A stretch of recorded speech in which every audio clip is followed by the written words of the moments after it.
Sobat Goes, rem sepeda karbon dan komponen berbahan karbon sudah semakin banyak kita temui sekarang ini. Harganya juga sudah lebih murah, tetapi masih tetap lebih mahal dari bahan alloy, besi, dan aluminium. Tidak hanya pada sepeda pro, tetapi bahan rangka karbon sudah mulai banyak dipakai pada sepeda level menengah. Walaupun kuat, tetapi karbon memerlukan perawatan dan perhatian khusus. Untuk menghindari kerusakan, kita harus menjaga dan merawatnya dengan cara yang berbeda dari frame dan bahan part sepeda lainnya seperti aluminium, baja, titanium, dan alloy. Simak penjelasan berikut ini.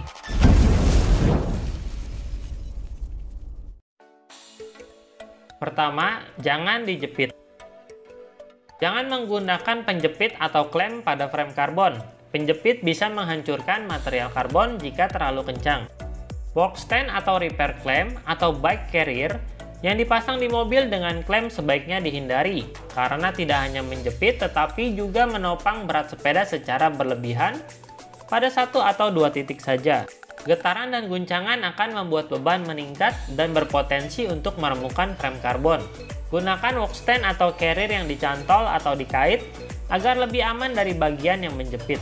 Beberapa hal lain yang juga dihindari yang berkaitan dengan penjepitan seperti tidak memakai sepeda berbahan karbon untuk sepeda home trainer dengan penguncian roda belakang, memasang bangku anak yang menjepit di belakang, dan juga cagak yang dijepit pada frame sepeda. Kedua, torque. Jika kamu mempunyai sepeda karbon, seharusnya juga mempunyai kunci torsi atau kunci momen. Kunci torsi ini berfungsi untuk membatasi tekanan atau kekuatan ketika mengunci mur dan baut.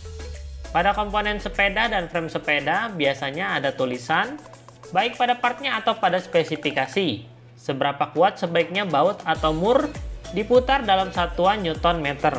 Dengan kunci biasa, kita tidak tahu seberapa kuat baut sudah dikunci, bisa kurang atau berlebihan. Dengan kunci torsi kita bisa mendapatkan nilai yang pas dan presisi, sehingga aman untuk frame dan juga untuk kekuatan struktur sepeda.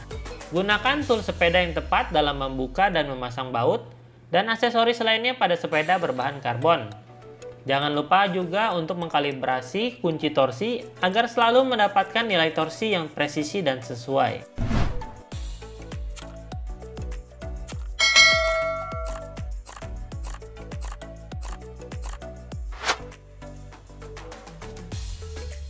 Ketiga, carbon paste.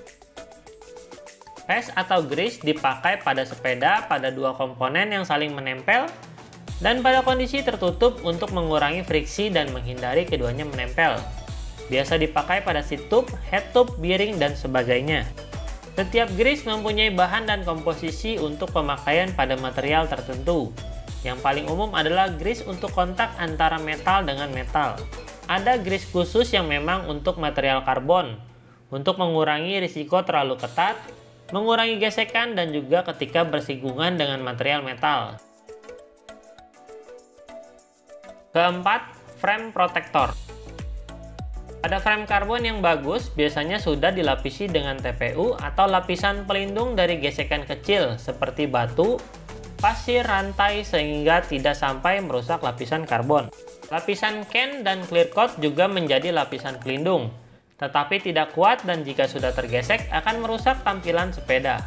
Frame protector bentuknya seperti stiker atau tape yang kita tempelkan di frame sepeda. Ada yang memang khusus dibuat untuk sepeda, sehingga pada lekukan atau lengkungan bisa dipasang dengan baik dan tidak menggelembung. Frame protector tape ini tidak hanya melindungi dari batuan dan rantai, tetapi juga dari gesekan kabel shifter atau rem yang mungkin ada. Kelima, menahan hantaman rantai. Chain slap atau hantaman rantai sepeda juga cukup mengganggu dan merusak frame sepeda. Untuk menguranginya, kita harus memastikan panjang rantai sepeda yang sesuai atau komponen derailleur yang menggunakan clutch derailleur akan membantu mengurangi rantai yang kendor ketika sepeda melompat. Aksesoris rantai seperti chain guard, chain retention bisa menjadi pilihan kalau memang pada kondisi ekstrim chain slap masih terjadi. Keenam, gergaji karbon.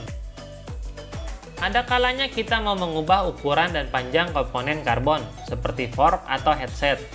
Hal ini masih bisa dilakukan dengan memakai alat yang tepat. Untuk memotong karbon, pakailah gergaji khusus karbon. Gergaji khusus karbon ini lebih mengikir atau menggerus karbon, tidak seperti gergaji biasa yang memotong dengan gigi-gigi yang tajam. Memotong dengan gergaji biasa bisa merusak serat dan anyaman karbon. Ketujuh, rim karbon. Pada velg sepeda berbahan aluminium, jika ban kempes dan bocor atau kurang tekanan, permukaan jalan yang menekan langsung ke rim sepeda akan membuat rim bengkok. Dan untuk memperbaikinya masih relatif mudah, karena rim aluminium bisa dibengkokkan lagi ke bentuk asalnya, berbeda dengan material karbon yang tidak bisa bengkok. Jadi sebaiknya selalu perhatikan tekanan udara pada ban yang memakai rim karbon, dan siapkan ban cadangan untuk menghindari hal ini. Rim karbon pada sepeda balap biasanya tebalnya lebih dalam. Pada ban yang goyang, karena bahan karbon ini sangat kuat, kadang kita tidak tahu apakah kerusakan diakibatkan dari hub roda, ban yang miring atau jari-jari yang longgar. Memeriksa tegangan jari-jari sepeda secara rutin adalah ide yang bagus untuk menjaga rim karbon dari kerusakan. Terakhir, handlebar, stem, crank arm karbon. Ketika memasang komponen-komponen sepeda berbahan karbon, selalu pastikan bagian-bagian kotak sudah bersih dari batu, pasir, dan kotoran kecil yang keras dan tajam lainnya. Kotoran-kotoran ini dapat menggerus dan memutuskan serat karbon, apalagi jika dimasukkan sambil diputar. Hindari juga kontak langsung palu dan benda tajam lainnya pada bahan karbon. Pada pemasangan handlebar atau stang karbon, stem, fork, pastikan mempunyai ukuran yang sama dan kompatibel. Jangan dipaksakan untuk memasukkan dengan keras jika ada bagian yang tidak sama ukurannya pada saat memasang baut, kecuali memang jika diinstruksikan. Jangan memakai washer di antara komponen atau baut. Washer bisa membuat tekanan yang berlebihan pada satu sisi dan berpotensi untuk patah. Jangan biarkan sepeda karbon terpapar pada panas yang berlebihan secara terus-menerus, seperti di parkiran, karena lama-kelamaan akan melemahkan material komposit pada karbon. Sudah paham kan sekarang cara merawat komponen karbon sepeda kamu, Sobat Goes? Jangan lupa dipraktekkan cara-cara tadi ya, biar komponen karbon sepeda kamu jadi lebih awet.